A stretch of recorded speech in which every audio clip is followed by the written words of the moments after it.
Hello everyone, आप सभी का स्वागत है आपके अपने चैनल एग्ज़ाम कॉलिंग में। फ्रेंड्स, आज मैं लेके आई हूँ NTA UGC नेट का प्रीवियस ईयर पेपर जो कि 27 दिसंबर 2021, बिल्कुल सही आपने सुना है, जो अभी 27 दिसंबर को पेपर हुआ था उसका पेपर लेके आई हूँ। ये पेपर होम साइंस का है और टोटली एक्सक्लूसिव ये पेपर है। फ्रेंड्स, इस वीडियो को स्किप मत करिएगा, एंड तक देखिएगा। प्रीवियस ईयर पेपर सॉल्व करने से आप क्या एक पैटर्न पता चल जाता है पेपर का कि किस किस पोर्शन से, किस टॉपिक से कैसे क्वेश्चन पूछे जा रहे हैं, तो आपको एक आइडिया लग जाता है आगे की प्रिपरेशन के लिए। इसलिए प्रीवियस ईयर हम ज़्यादा फोकस करते हैं कि आपको प्रीवियस ईयर के क्वेश्चन पेपर सॉल्व करवाएं। चलिए फ्रेंड्स, वीडियो में देखते हैं आगे क्या है। फ्रेंड्स, ये पेपर जो है, ये subject home science set 2A जैसे कि आप लिखा हुआ है वही है, यही पेपर है। और ये 27 दिसंबर का पेपर है। क्वेश्चन आईडी, ये क्वेश्चन आईडी दी हुई है और इसी तरह ऑप्शंस में ऑप्शन आईडी दी होती है। ये जो क्वेश्चन पेपर है ये रिस्पॉन्स क्वेश्चन पेपर है, मतलब जो स्टूडेंट्स ने रिस्पॉन्स किया है उसके ऊपर है। तो आंसर गिवन यहाँ पर रिस्पॉन्स भी बताया गया है कि इस कैंडिडेट ने ये ऑप्शन पे क्लिक किया था, ये ऑप्शन को चूज़ किया था। चलिए फ्रेंड्स, पहला क्वेश्चन देखते हैं। फर्स्ट क्वेश्चन है, नीचे दी गई सूची में स्थैतिक कार्य के संकेतक कौन है? एक, मांसपेशियों का संवर्धित रक्त प्रवाह। दूसरा, मांसपेशियों में अविच्छिन्न संकुचन। तीसरा, मांसपेशियों में ऑक्सीजन के उपभोग में समृद्धि। डी, ऑक्सीजन मुक्त ऊर्जा उत्पादन। ई, ग्लाइकोजन और रक्त शर्करा का प्रयोग ऊर्जा उत्पादन के लिए किया जाता है। तो फ्रेंड्स, इस क्वेश्चन का राइट आंसर है question ID 6536। It means option number B. तो हम अब इसमें दिया है A, B एंड D, तो इसका राइट आंसर होगा, सीक्वेंस होगा A, B एंड D। तो अब हम क्वेश्चन को समझ लेते हैं। क्वेश्चन क्या है फ्रेंड्स? क्वेश्चन ये है कि नीचे दी गई स्थैतिक कार्य मतलब जिसमें कोई क्रिया नहीं करनी पड़ती, हमें क्रिया नहीं करनी पड़ती, वो अपने आप निरंतर चलती रहती है। तो मांसपेशियों का संवर्धित रक्त प्रवाह, जो मांसपेशियों में रक्त प्रवाह होता है उसके लिए हमें कोई एफर्ट नहीं करना होता, वो अपने आप एक प्रोसेस है, वो प्रोसेस चलता रहता है। मांसपेशियों में अविच्छिन्न संकुचन, जो मांसपेशियों में कुछ ऐच्छिक होती है कुछ अनैच्छिक होती हैं। मांसपेशियों में जो संकुचन है उस पर भी कुछ पे अपना है एक मतलब आप उस पर कंट्रोल कर सकते हैं, पर सब पे नहीं। तीसरा है ऑक्सीजन मुक्त ऊर्जा उत्पादन। ऑक्सीजन की क्रिया है ये निरंतर चलती रहती है, इसे हम रोक नहीं सकते। यह क्रिया निरंतर चलती रहती है। तो जो क्रिया निरंतर चलती रहती है उन्हीं को इसमें रखा गया है। चलिए फ्रेंड्स, नेक्स्ट क्वेश्चन देखते हैं।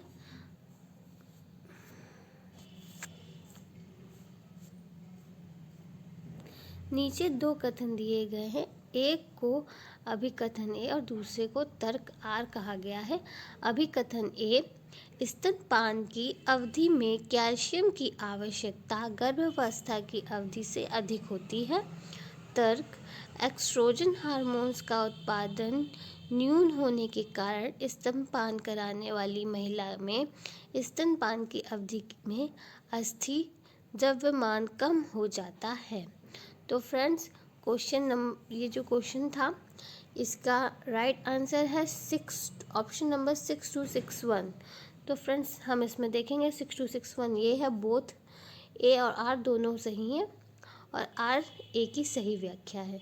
तो हम अब देख लेते हैं, स्तनपान की अवधि में कैल्शियम की आवश्यकता गर्भावस्था की अवधि से अधिक होता है, क्योंकि हम बच्चे को फीड कराते हैं, हमारी बॉडी से दूध निकलता है, दूध के ही माध्यम से कैल्शियम हमारे बॉडी से जाता है, जिसकी कमी ये जो क्रिया होती है वो एस्ट्रोजन हार्मोन का उत्पादन न्यून होने के कारण स्तनपान कराने वाली महिलाओं में स्तनपान की अवधि में अस्थि द्रव्यमान कम हो जाता है। तो फ्रेंड ये जो दोनों लाइनें हैं ये एक दूसरों के सपोर्टिव हैं। तो ये इसके ऑप्शन नंबर 3 ए और बी दोनों सही हैं।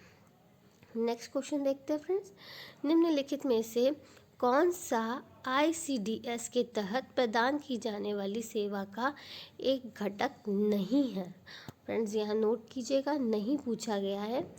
तो पहला ऑप्शन है औपचारिक शिक्षा, दूसरा है प्रतिरक्षण, तीसरा है संप्रेषण सेवाएं, चौथा है अनुपूरक पोषण। तो यहाँ पे इंग्लिश में देख लिए तो formal education, immunization, referral services and supplementary nutrition. तो फ्रेंड्स इसका राइट आंसर जो है वो 6399 है, यानी कि ऑप्शन 1। औपचारिक शिक्षा को ICDS में नहीं रखा गया है। ICDS में औपचारिक शिक्षा नहीं है, फॉर्मल एजुकेशन नहीं है। ठीक है फ्रेंड्स, नेक्स्ट क्वेश्चन देखते हैं। KVK व्यावसायिकों की नौकरी की संतुष्टि पर अध्ययन के लिए कौन सा दत्त संग्रह उपकरण प्रयुक्त है? फर्स्ट अभिक्षमता परीक्षण, दूसरा अभिरुचि सूची, तीसरा साक्षात्कार, चौथा प्रश्नावली। तो फ्रेंड्स इसका राइट आंसर है 6475 मतलब प्रश्नावली। तो KVK व्यवसाय की नौकरी की संतुष्टि पर ध्यान के लिए कौन सा दत्त संग्रह उपकरण प्रयुक्त होता है? तो वो है क्वेश्चनियर मतलब प्रश्नावली। नेक्स्ट क्वेश्चन देखते हैं फ्रेंड्स। इसमें सूची 1 को सूची 2 से सम्मिलित करना है। तो एल नीनो एक तरफ सूची 1 में El Nino green house effect, मरुस्थलीकरण, डी निर्वनीकरण, ई सहयोजिता। फर्स्ट एक अन्योन्य क्रिया जहाँ एक जीवन दूसरे जीवन को लाभकारी रूप से प्रभावित करता है। दूसरा एक प्रक्रिया जो भूमि के गैर वन प्रयोग हेतु दीर्घकालीन प्रतिवर्तन की ओर परिवर्तन होती है। तीसरा कार्बन डाइऑक्साइड और इसी तरह की अन्य गैसों के पृथक्कीकरण प्रभाव के कारण पृथ्वी के वायुमंडलीय तापमान की प्रगामी ताप वृद्धि। चौथा पूर्वी प्रशांत में के तापमान में आवधिक वृद्धि।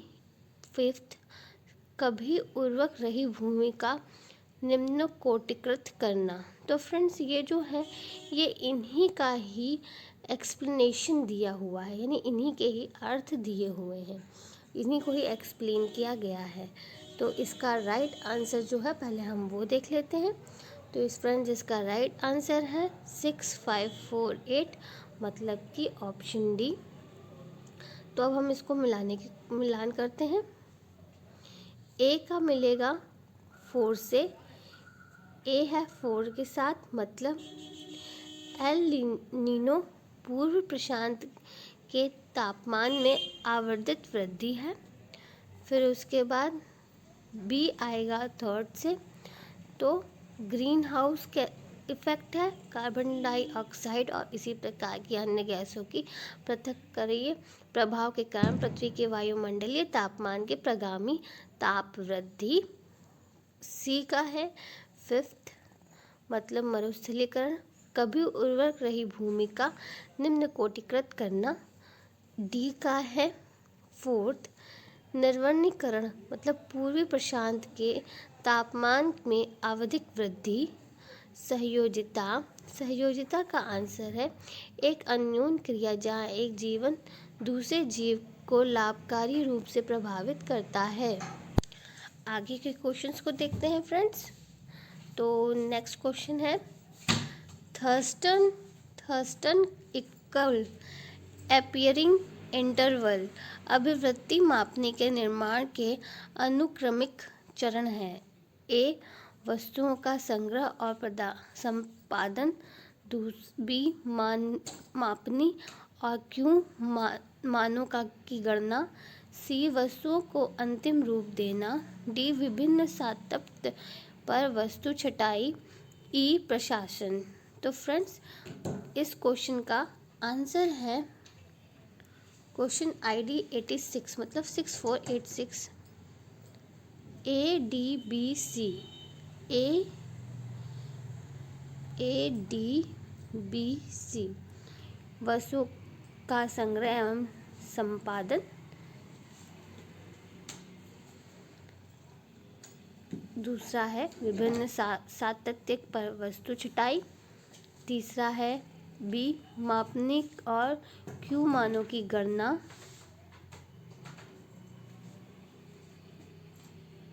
और लास्ट वन है सी वस्तुओं को अंकित रूप देना। ठीक है फ्रेंड्स, अब थर्स्टन स्केल है क्या? थर्स्टन स्केल जो है ये मनोविज्ञान और समाजशास्त्र थर्स्टन पैमाने को मापने की एक पहली औपचारिक तकनीक या रवैया अपनाया होता है। इसे 1928 में लुई लियोन थर्स्टन द्वारा धर्म की प्रति दृष्टिकोण को मापने के साधन के रूप में विकसित किया गया था। यह किसी विशेष मुद्दे के बारे में बयानों के से बना होता है और प्रत्येक कथन का एक संख्यात्मक मान होता है। मतलब एक कथन दे दिया जाता है जिसका एक संख्यात्मक मान दे देते हैं, जैसे 1 दे दिया, 2 दे दिया, कुछ भी दे दिया, एक संख्यात्मक मान दे दिया जाता है जो दर्शाता है कि यह कितना अनुकूल और प्रतिकूल है। लोग प्रत्येक कथन की जांच करते हैं और एक औसत स्कोर की गणना की जाती है जो इससे दृष्टिकोण को दर्शाता है। तो जो हमें औसत प्राप्त होता है उसी के आधार पर हम उसका दृष्टिकोण निकालते हैं कि उस व्यक्ति का धर्म के प्रति या किसी भी चीज़ के प्रति क्या दृष्टिकोण है। ठीक है फ्रेंड्स, आई होप आपको समझ में आ रहा होगा। नेक्स्ट क्वेश्चन देखते हैं फ्रेंड्स। प्रचलित परीक्षणों का उपयोग तब किया जाता है जब दत्त विषम हो, बी वितरण सामान्य हो, तीसरा प्रेक्षण स्वतंत्र हो, चौथा चर गुणात्मक हो। तो फ्रेंड्स क्वेश्चन नंबर 1618 का है 6470। तो फ्रेंड्स इसमें जो आंसर है वो है वितरण सामान्य हो। तो प्रचलित प्रशिक्षणों का उपयोग तब किया जाता है जब विचरण सामान्य हो। नेक्स्ट क्वेश्चन देखते हैं फ्रेंड्स। नीचे 2 कथन दिए गए हैं। कथन एक को अधिकथन और दूसरे को तर्क कहा गया है। अभिकथन, अधिक वजन वाले लोग बड़े कपड़ों में भारी दिखते हैं। तर्क आ, ये कपड़े शरीर से दूर रहते हैं अतः अतिरिक्त मोटापे का भ्रम पैदा करते हैं। क्वेश्चन ID जो है वो है 1578 और इसका ऑप्शन है 6309 मतलब कि दोनों ही कथन सही हैं और ये आगे व्याख्या कर रहा है। तो ये दोनों ही कथन सही हैं और ये आप जानते भी हैं कि मोटे लोगों पर बड़े प्रिंट के कपड़े अच्छे नहीं लगते, उनके ऊपर छोटे प्रिंट के कपड़े अच्छे लगते हैं। और अगर आप पतला कोई इंसान है उसको मोटा दिखाना है तो उस पर बड़े बड़े फूलों वाले प्रिंट अगर हम उसे पहनाएंगे तो उससे वो बड़ा मोटा दिखता है। ठीक है फ्रेंड्स, ये थोड़ा सा भ्रम पैदा कर देते हैं इंसान के अंदर कि वो मोटा है या दुबला है। नेक्स्ट क्वेश्चन देखते हैं फ्रेंड्स। युवा वयस्कों की तुलना में मध्य आयु वर्ग के वयस्कों को जो अपनी नौकरी खो देते हैं, फर्स्ट हताश होने की संभावना कम होती है जिससे उनके लिए रोजगार प्राप्त करना आसान हो जाता है। सेकंड ऑप्शन, नई नौकरी प्राप्त करना कठिन लगता है लेकिन एक बार नियोजित होने के बाद उनका अपना एक स्थिर कार्य का इतिहास होता है। ऑप्शन नंबर 3, अपने कौशल के कारण शीघ्रतया नौकरी प्राप्त करने के लिए सहज ही अधिमुख होते हैं लेकिन उनको नौकरी के बारे बने रहना कठिन लगता है। ऑप्शन नंबर 4, अधिक समय तक बेरोजगार रहने के लिए सहज ही अधिमुख होते हैं और उनके पास उम्र बढ़ने के साथ साथ संतुष्टिदायक काम के लिए कम अवसर होते हैं। तो फ्रेंड्स, इस क्वेश्चन का राइट आंसर है 6349, लास्ट वाला। मतलब अधिक समय तक बेरोजगार रहने के लिए सहज ही अधिमुख होते हैं और उनके पास उम्र बढ़ने के साथ संतुष्टिदायक काम के लिए कम अवसर होते हैं। ठीक है फ्रेंड्स, नेक्स्ट क्वेश्चन देखते हैं अब हम। यह किस प्रकार का अनुकूलन है जहां मानव सांचे में ढाले जाने की क्षमता प्रदर्शित करते हैं? फर्स्ट, समभिनंदन। सेकंड, व्यवहार अनुकूलन। तीसरा, अनुवांशिक। चौथा, सुगठिता। तो फ्रेंड्स, क्वेश्चन नंबर 1626 का राइट आंसर है 6502, मतलब कि सुगठिता, प्लास्टिसिटी। ठीक है फ्रेंड्स, तो यह किस प्रकार का अनुकूलन है जहां मानव सांचे में ढालने जाने की क्षमता प्रदर्शित करते हैं? तो वो है प्लास्टिसिटी। ठीक है फ्रेंड्स, नेक्स्ट क्वेश्चन देखते हैं।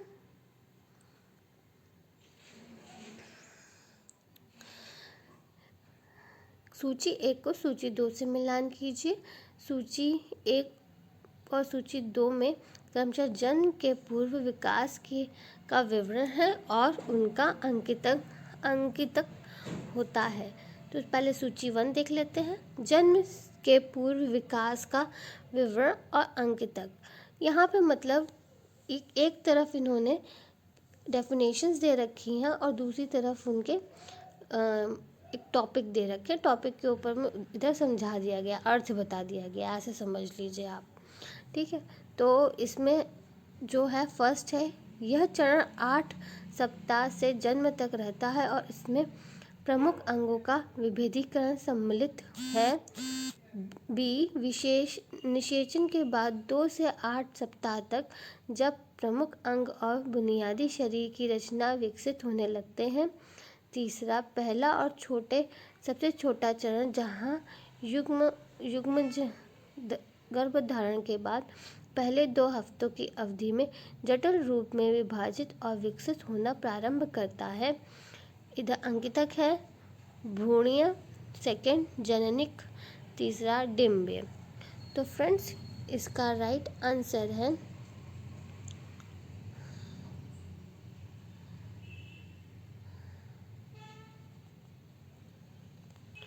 6378। तो 6378 में फ्रेंड्स ए का 3 है, बी का 1 है। ए का 3 है, बी का 1 है और सी का 2 है। तो यह चरण 8 सप्ताह से जन्म तक रहता है और इसमें प्रमुख अंगों का विभेदीकरण सम्मिलित है, उसे डिम्बीय अवस्था कहते हैं। निषेचन के बाद 2 से 8 सप्ताह तक जब प्रमुख अंगों और बुनियादी शरीर की रचना विकसित होने लगती है, उसे भ्रूणीय अवस्था कहते हैं। और तीसरा है पहला और सबसे छोटा चरण जहां युग्मजन गर्भधारण के बाद पहले 2 हफ्तों की अवधि में जटिल रूप से प्रभावित और विकसित होना प्रारंभ करते हैं, उसे जननिक कहते हैं। ठीक है फ्रेंड्स, जननिक को। चलिए फ्रेंड्स, नेक्स्ट क्वेश्चन देखते हैं। नेक्स्ट क्वेश्चन है, सूची 1 को सूची 2 से मिलान कीजिए। सूची 1 में रंग की समस्या, सूची 2 में है विवरण। ए है रक्षीकरण, बी है दुर्बलन, सी है बारे, डी है मध्यावयता। विवरण है रासायनिक क्षति के परिणाम स्वरूप कपड़े में नाजुक क्षेत्र। बी, समस्त कपड़े में क्षैतिज बेरंग पट्टी। थर्ड, विभिन्न प्रकाश स्रोतों के अंदर वही रंग अलग दिखाई देता है। फोर्थ, स्थानीय अपघर्षण पहचान के कारण रंग का परिवर्तन।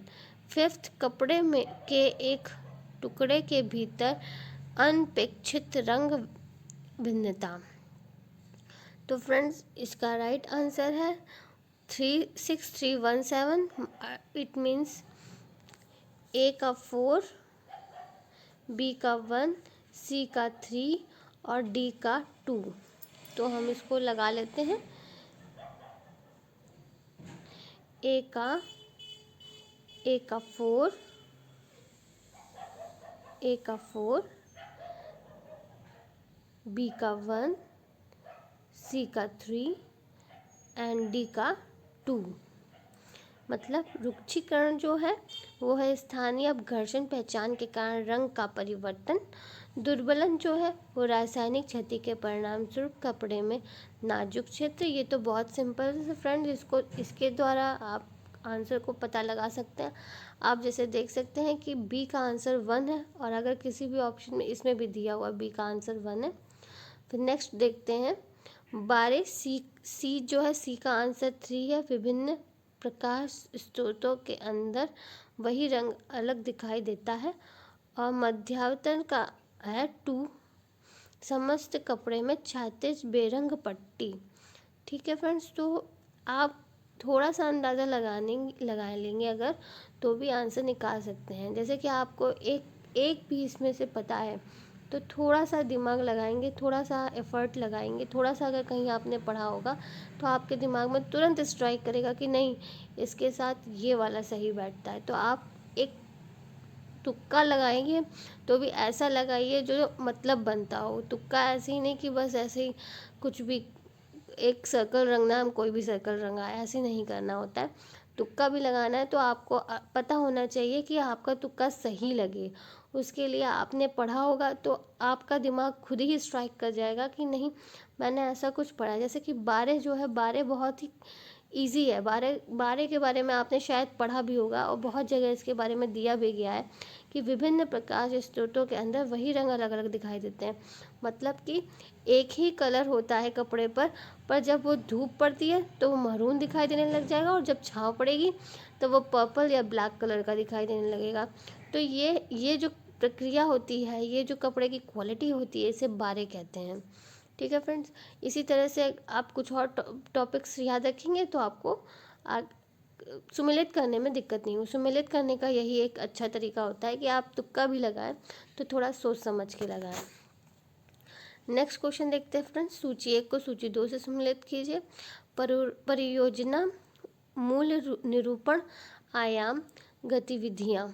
आर्थिक मूल्य निरूपण, तकनीकी मूल्य निरूपण, संगठनात्मक मूल्य निरूपण, डी प्रबंधकीय मूल्य निरूपण, ई संक्रियात्मक मूल्य निरूपण, एफ वित्तीय मूल्य निरूपण। तो फ्रेंड्स, इसका राइट आंसर क्या बनेगा? इसका राइट आंसर बनेगा 6542। 6542 it means option number D, A का 5th, बी का 3rd, सी का 1, डी का 4th, ई का 6th, एफ का 2nd। ठीक है फ्रेंड्स, तो अब हम इसको यहाँ पे लगा कर देख लेते हैं। तो ए का है 5th, मतलब आर्थिक मूल्य निरूपण क्या है? प्राथमिकता के आधार पर प्रयोग संकेतिक करना होता है। ठीक है, प्राथमिकता के आधार पर प्रयोग संकेतिक करना है। फिर तकनीकी मूल्य निरूपण क्या है? तो वो है परियोजना की मापनी और अपनाई गई प्रक्रिया। फिर संगठनात्मक मूल्यांकन क्या है? तो संगठनात्मक मूल्यांकन जो है वो है उपयुक्तता की जांच की जाती है। फिर उसके बाद प्रबंधकीय मूल्यांकन। प्रबंधकीय मूल्यांकन में क्या है? प्रबंधकीय मूल्यांकन में है पर्याप्तता एवं क्षमताओं का समीक्षा की जाती है। ई है संक्रियात्मक मूल्यांकन। संक्रियात्मक मूल्यांकन में है परियोजना की क्षमता का न्याय किया जाता है। वित्तीय मूल्य निरूपणता, तो उसका है 2nd, वित्तीय व्यवहार्यता निर्धारित करना। तो फ्रेंड जैसे देख सकते हैं F का 2 सिर्फ आप सिर्फ इसी ऑप्शन से आप पकड़ सकते हैं कि वित्तीय वित्तीय किससे रिलेटेड हुआ, वित्तीय हुआ, वित्तीय व्यवहार से ही। तो यही आपका, अगर आपने थोड़ा सा दिमाग स्ट्राइक किया अगर आपका, तो आप यहीं पकड़ लेंगे। और इसका एक ही ऑप्शन है, F का 2 एक ही में दिया गया है, तो आप सीधे डायरेक्ट आंसर क्लिक कर जाएंगे। ठीक है फ्रेंड्स, नेक्स्ट क्वेश्चन देखते हैं। ये ट्रिक्स होती हैं क्वेश्चन पेपर को सॉल्व करने की। नेट के क्वेश्चन पेपर में ज़रूरी नहीं है कि आपको सारे ऑप्शंस आते हों और आप उसका मतलब क्वेश्चन जानते हो, उसके सारे ऑप्शंस पता होते हैं। कभी कभी नेट इतना घुमा कर दे देता है क्वेश्चंस को कि ऑप्शन आपके सामने रखा होता है, बस उसका कुछ मैनिपुलेट करके उसको लिख देंगे, आप उसको गैस नहीं कर पाएंगे। तो अगर आपने पढ़ा होगा, आप इनका ट्रिक समझ जाएंगे कि ये कैसे क्वेश्चन लाते हैं, तो आप आसानी से उन क्वेश्चन को भी सॉल्व कर सकते हैं, जैसे कि मैंने अभी आपको बताया। नेक्स्ट क्वेश्चन देखते हैं। आंकड़ों के सांख्यिकीय विश्लेषण का सही अनुक्रम क्या है? 1 संग्रहण, दूसरा विश्लेषण, तीसरा आयोजन, चौथा व्याख्या। नीचे दिए विकल्पों में से सही उत्तर चुनें। तो इसका आंसर जो है फ्रेंड्स वो है 906490 ACBD ACBD ACBD। ठीक है फ्रेंड्स, पहले होगा संग्रहण, फिर आयोजन, फिर ACBD, B विश्लेषण और D व्याख्या। ठीक है फ्रेंड्स, आंकड़ों का सांख्यिकीय विश्लेषण का सही क्रम यही है। नेक्स्ट क्वेश्चन देखते हैं। जब भोजन सीधे नसों में दिया जाता है तो उसे क्या कहा जाता है?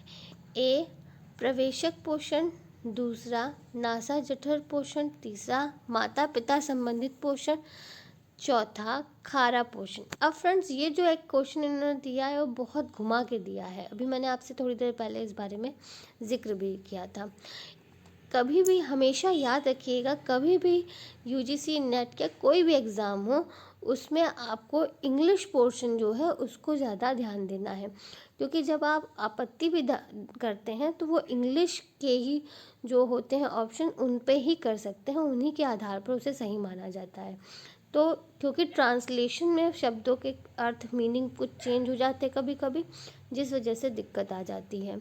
तो इसको पहले हम समझ लेते हैं, इसका आंसर देख लेते हैं। तो मोस्टली लोगों ने इसका ऑप्शन ए दिया होगा, प्रवेशक पोषण। गलत नहीं है पर सही भी नहीं है। जब भोजन सीधे नसों में दिया जाता है तो उसे क्या कहा जाता है? Internal nutrition. फिर दूसरा है नासा जठर मतलब नासो गैस्ट्रिक न्यूट्रिशन। फिर माता पिता संबंधित पोषण, पेरेंटल न्यूट्रिशन, खारा पोषण, खारा सेलेंट न्यूट्रिशन। तो अब हम पहले इनकी डेफिनेशन समझ लेते हैं। फर्स्ट है एंटेरल न्यूट्रिशन। एंटेरल फीडिंग का तात्पर्य एक पोषण नली के माध्यम से सीधे पेट में, फ्रेंड्स इसमें सीधे पेट में डाले जाने वाले तरल पोषण से है। यह प्रक्रिया आमतौर पर उन रोगियों के लिए की जाती है जो विभिन्न बीमारियों या अन्य जटिलताओं के कारण अपने दम पर नहीं खा सकते। तरल को या तो ग्लूकोज, पानी और अन्य पोषण तत्वों का उपयोग करके उत्पादित किया जाता है। तो इसमें क्या चीज़ मेन चीज़ थी, इसमें यह है कि सीधे पेट में नली डाल करके फीड कराया जाता है। दूसरा है नेसोगैस्ट्रिक, मतलब नासा जठर पोषण। इसमें नाक में नली डाली जाती है। आपने देखा होगा, सुना होगा कि इसमें नाक में नली डाल करके पेशेंट को फीड कराया जाता है, जैसे दूध हो गया, दाल का पानी हो गया, जूस हो गया। तो ये सब चीज़ें क्या हो गई, नोज़ के थ्रू, नोज़ को में नली डाल करके वो गले से कनेक्ट कर दी जाती है। और वहाँ अगर कोई व्यक्ति बेहोश है और खाना नहीं खा सकता मुंह से, तब ये किया जाता है। तीसरा है पेरेंटल न्यूट्रिशन। पेरेंटल न्यूट्रिशन क्या है उसे समझ लेते हैं। पेरेंटल न्यूट्रिशन, जिसे अक्सर टोटल पेरेंटल न्यूट्रिशन कहा जाता है, ये एक मेडिकल टर्म है जिसमें विशेष प्रकार के फूड को वेन मतलब नली के द्वारा शरीर में पहुंचाया जाता है। इस ट्रीटमेंट का लक्ष्य कुपोषण को रोकना और किसी विशेष कंडीशन का इलाज करना है। तो ये जो है यही हमारा आंसर है, parental nutrition. This is the right answer. और कुछ लोग इस पे आपत्ति करेंगे कि माता पिता संबंधित पोषण, तो ऐसा कोई पोषण नहीं होता, पर इसका ऑप्शन अगर हम इंग्लिश में देखें तो ये बिल्कुल सही है। ठीक है फ्रेंड्स। खारा पोषण मतलब कि कुछ सॉल्ट्स कुछ बॉडी में ग्लूकोज के साथ बॉडी में दिए जाते हैं, तो वो नली द्वारा नहीं, जैसे खाने में मिला करके या वैसे भी दिए जाते हैं कि आप ओरली उसे ले सकें।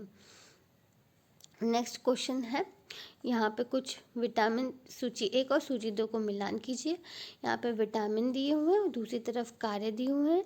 Vitamin B12, vitamin A, vitamin E, thiamine, उनके कार्य क्या है? फर्स्ट है ऑक्सीकरण क्षति की PUFA का संरक्षण। सेकेंड है कार्बोहाइड्रेट अपापचय में भूमिका। थर्ड है सामान्य लाल रक्त कण की रचना में भूमिका। फोर्थ है उपकला ऊतकों की अखंडता। तो फ्रेंड इसका जो राइट आंसर है वो है, उसका राइट आंसर है 6256, मतलब ए का 3, बी का 4, सी का 2 और डी का 1। तो अब हम इसे देख लेते हैं। इसमें ए का 3 है, बी का 4 है, सी का 2 है एंड डी का 1 है। तो विटामिन बी सामान्य लाल रक्त कण की रचना में भूमिका निभाता है। B12 किसमें? लाल रक्त कण के निर्माण की रचना में भूमिका निभाता है। विटामिन ए क्या है? वह उपकला ऊतकों की अखंडता है। विटामिन ई क्या करता है? वो कार्बोहाइड्रेट उपापचय में भूमिका निभाता है। विटामिन डी क्या है? वो थियामिन क्या है? तो थियामिन ऑक्सीकारक क्षति से PUFA का संरक्षण करता है। ये इनके कार्य थे और ये विटामिन थे। नेक्स्ट क्वेश्चन देखते हैं फ्रेंड्स। कुर्ती की कमर प्रासक को 2 फ्रांसीसी प्रासक में परिवर्तन करने का सही क्रम दें। सामने की कुर्ती का अनुरेखण करें। बी स्थिति का पता लगाएं और आवश्यक फ्रांसीसी प्रासक की संख्या के लिए रेखा खींचें। फ्रांसीसी प्रासक रेखा पर काटें। कमर के प्रसाक को बंद करें। प्रसाकों को छोटा करें और प्रसाक रेखा के अंत को शीर्ष से जोड़ें। फ्रांसीसी प्रासक के लिए रेखा खींचें। प्रासक नियंत्रण को समान रूप से वितरित करें। तो फ्रेंड्स इसका राइट आंसर है 626328, ऑप्शन नंबर 2, AFBECDG। तो सबसे पहले आएगा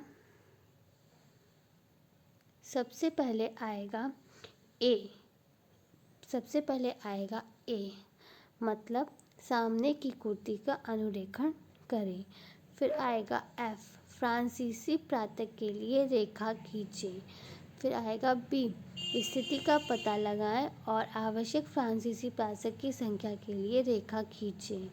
फिर आएगा ई, प्रासकों को छोटा करें और प्रासक रेखा के अंत को शीर्ष से जोड़ें। फिर आएगा सी, फ्रांसीसी प्रासक रेखा पर काटें। फिर आएगा डी, कमर के प्रासक को बंद करें। फिर लास्ट में आएगा जी, प्रासक नियंत्रण को समान रूप से वितरित करें। ठीक है फ्रेंड्स, अब नेक्स्ट क्वेश्चन देखते हैं।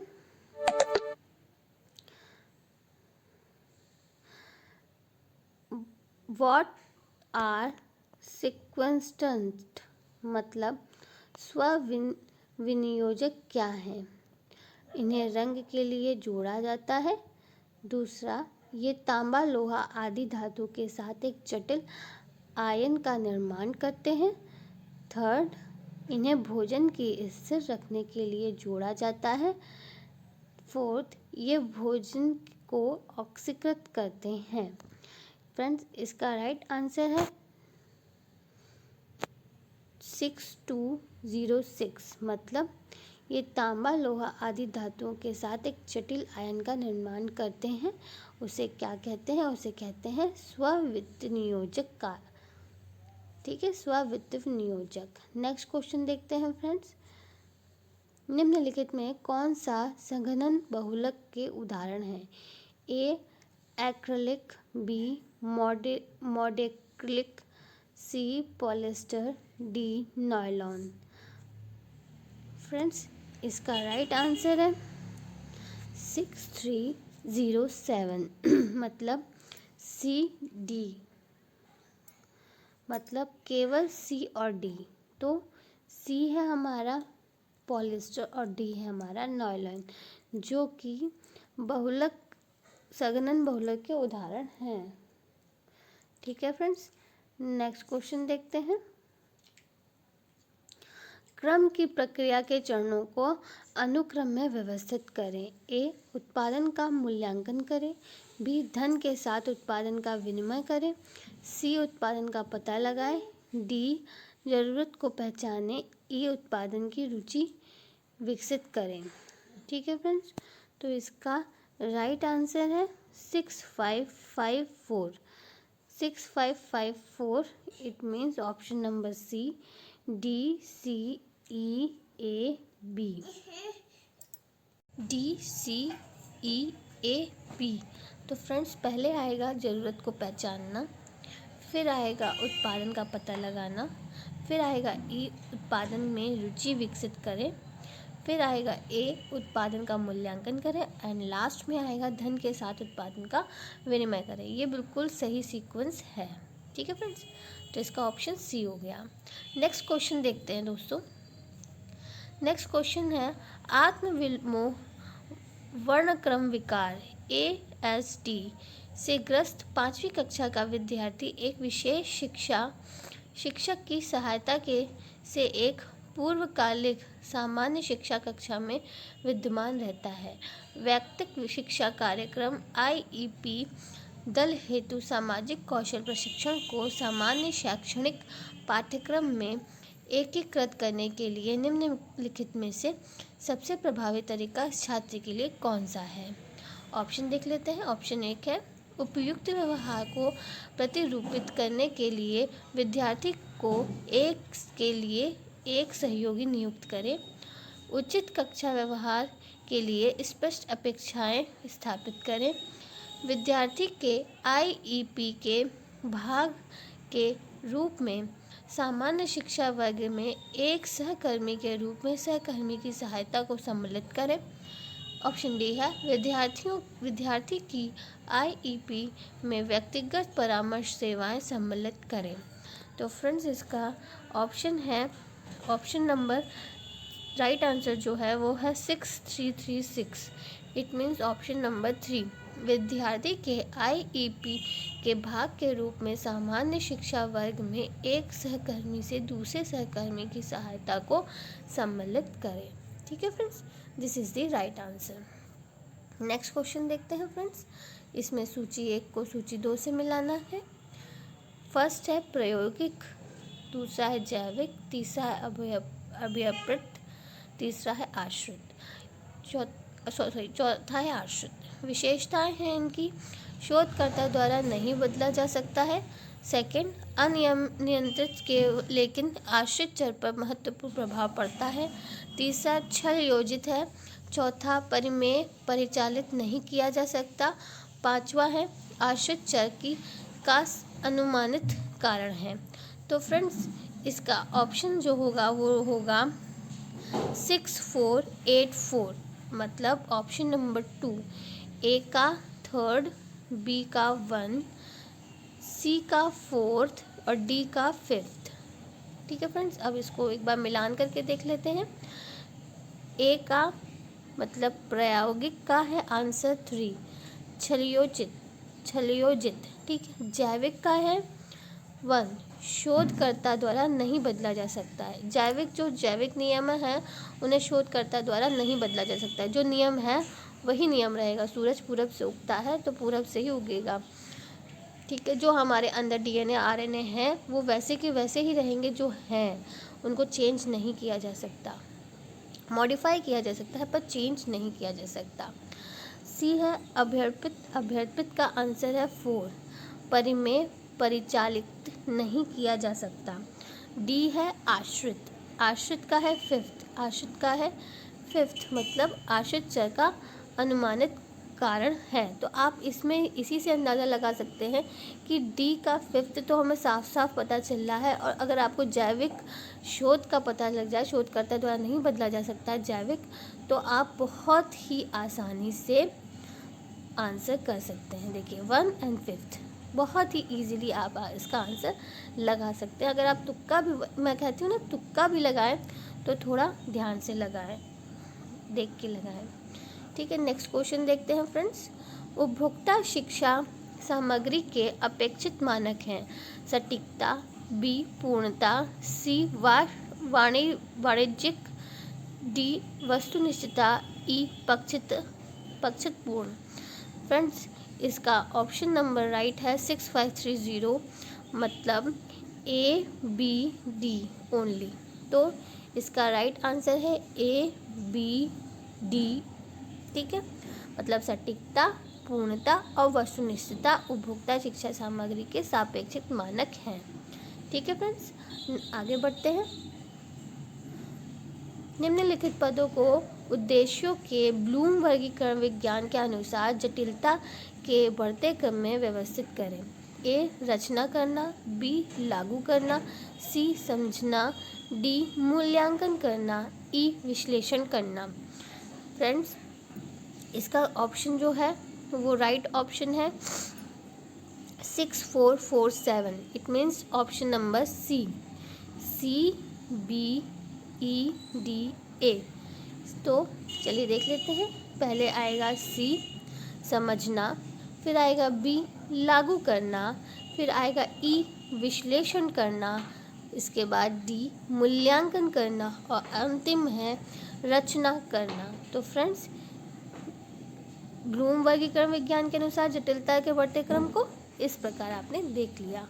अब आगे हम देखते हैं POSHAN पोषण पर अभियान कब परिवर्तित हुआ।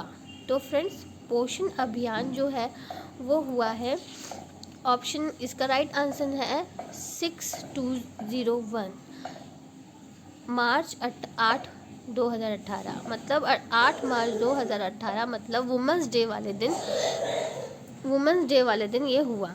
ठीक है फ्रेंड्स, वुमेंस डे वाले दिन इसको लागू किया गया। इसके बारे में कुछ और फैक्ट्स हैं, वो भी आप देख लीजिए।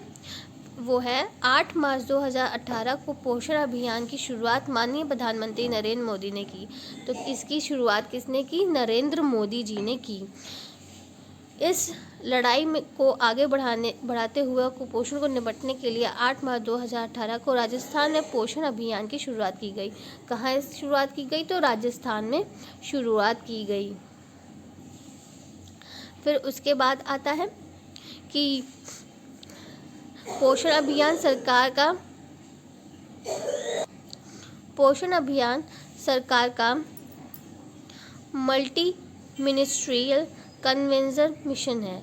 कैसा मिशन है? मल्टी मिनिस्ट्रियल कन्वेंशन मिशन, जिसके तहत 2022 तक भारत में कुपोषण मुक्त करने का लक्ष्य रखा गया है। कब तक? 2022 तक इसे कुपोषण मुक्त रखने का लक्ष्य किया। तो ये पोषण जो है ये कुपोषण से रिलेटेड है, ये भी याद रखिएगा। तो इस एक क्वेश्चन से आपने कितने पढ़ लिए? लगभग आपने 5 क्वेश्चन को पढ़ लिया। आगे देखते हैं फ्रेंड्स, इसमें भी एक को बी से मिलाना है। तो क्वेश्चन देखते हैं। सूची 1 में है संचार के सिद्धांत और सूची 2 में है सिद्धांत की विशिष्ट विशेषताएं। इस क्वेश्चन को आप पेन पेपर लेके लिख लीजिएगा, क्योंकि मैं इसमें सिद्धांत के जो पिता हैं, मतलब जिन्होंने उनकी रचना की है जिस सिद्धांत की, उसके बारे में भी आपको बताऊंगी। जनसंचार के सिद्धांत, सत्तावादी सिद्धांत, स्वेच्छा तंत्रवादी सिद्धांत, सामाजिक उत्तरदायित्व सिद्धांत, विकास मीडिया सिद्धांत। सिद्धांत की विशिष्ट विशेषताएं: एक, समस्त मीडिया समाज के विकास में सहायता करती है। दूसरा, समस्त मीडिया उत्तरदायी है। तीसरा, समस्त मीडिया स्वतंत्र है। चौथा, स्वतंत्र मीडिया नियंत्रित है। पांचवा, स्वतंत्र मीडिया सरकार के अभिकर्ता है। तो फ्रेंड, इसका राइट आंसर जो होगा वो होगा 40, मतलब ए का पांचवा, बी का तीसरा, सी का दूसरा और डी का पहला। चलिए देख लेते हैं। तो सत्तावादी सिद्धांत जो है वो किस पहला है सत्तावादी सिद्धांत। तो सत्तावादी सिद्धांत का है 5वें से समस्त मीडिया सरकार के अधिकर्ता हैं। दूसरा है स्वेच्छावादी सिद्धांत, उसका है तीसरा, समस्त मीडिया स्वतंत्र है। तीसरा है सामाजिक उत्तरदायित्व सिद्धांत, जिसका है सेकंड, समस्त मीडिया उत्तरदायी है। चौथा है डी, विकास मीडिया सिद्धांत, जिसका है फर्स्ट, समस्त मीडिया समाज के विकास में सहायता करती है। अब आप इनके जो राइटर्स हैं जिन्होंने इसकी रचना की है उनको भी देख लीजिए। तो जो है सबसे पहला सत्तावादी सिद्धांत वो दिया है थियोडोर रेड्रोनो। यहाँ पर मैं लिख देती हूँ, आप स्पेलिंग भी देख लीजिएगा। थियोडोर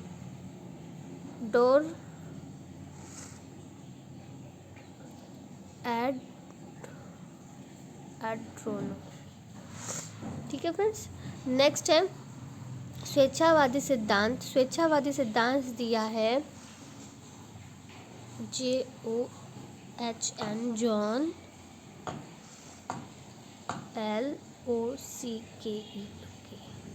जॉन लोके।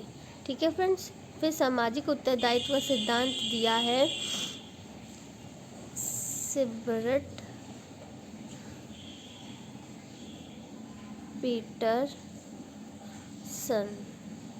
Peterson and scrum. ठीक है फ्रेंड्स, स्क्रैम डबल एम है, इन्होंने दिया। फिर उसके बाद आता है विकास मीडिया का सिद्धांत, वो दिया है एवर्ट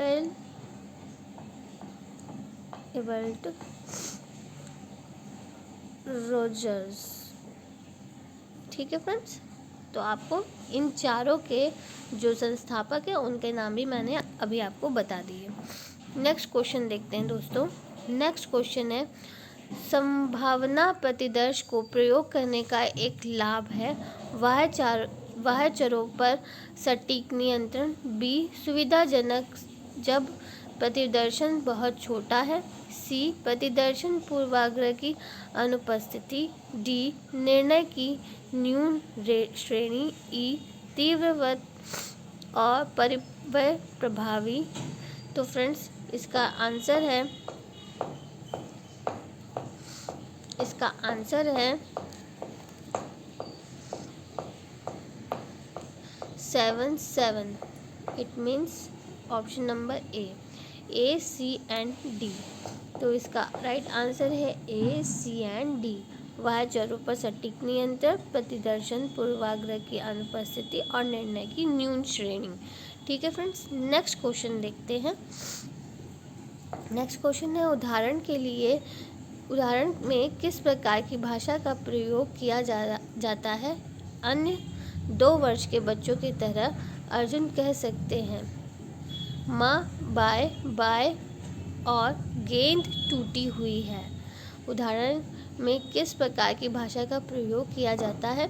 जब 9 महीने की राधा की माँ उससे बात करती है तो वो छोटी सरल वाक्यों वर्तिमूलक शब्दों का उच्च स्वराघव का प्रयोग करती है। होलोफ्रेस्टिक, दूसरा तार, तीसरा व्याख्यात्मक, चौथा डी मतलब शिशु निर्देशन। तो फ्रेंड्स, इसका राइट आंसर जो है वो है 6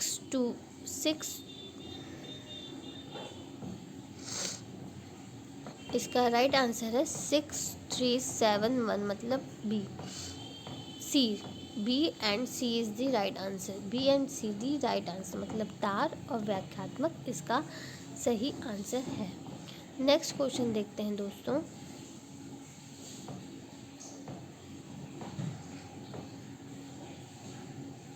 नए खाद्य उत्पादन विकास के चरणों को व्यवस्थित करें। ए विचारोत्पादन, बी उत्पादन विकास, सी छानबीन, डी व्यवसायीकरण, ई संकल्पना विकास।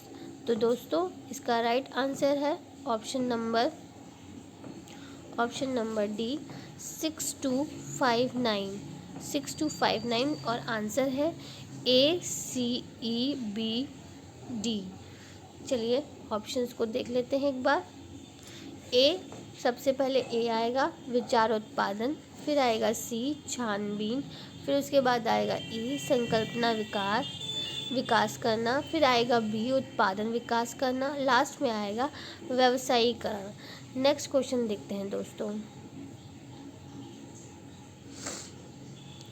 सहरुग्ण का मतलब होता है क्षति जीवन काल का छोटा, एक संज्ञानात्मक क्षति जीवन काल का छोटा कर देती है। एक स्थिति स्वतंत्र रूप से प्रकट हो सकती है और प्रदर्शन पर हानिकारक प्रभाव डाल सकती है। एक विकार या स्थिति जो किसी अन्य विकार या स्थिति के साथ हो सकती है। रोगों या चिकित्सा की स्थिति में की अनुपस्थिति। तो फ्रेंड्स इसका राइट आंसर है 6329। It means option number C एक विकार या स्थिति जो किसी अन्य विकार या स्थिति के साथ हो सकती है। तो वो क्या है? वो है सहरुग्ण मतलब कॉमॉर्बिड। ठीक है फ्रेंड्स, आई होप आपको ये वीडियो पसंद आई होगी। अगर आपको ये वीडियो पसंद आई है तो अपने दोस्तों के साथ इसे शेयर करें। आप अपने दोस्तों के साथ इसे शेयर नहीं करते हैं तो प्लीज़ इस पर ध्यान दीजिए कि हमको प्रमोट करें, हमारा सपोर्ट करें। इसकी नेक्स्ट वीडियो आपको बहुत जल्दी मिल जाएगी। आगे आने वाले एग्ज़ाम्स के लिए आपको all the best. Have a nice day.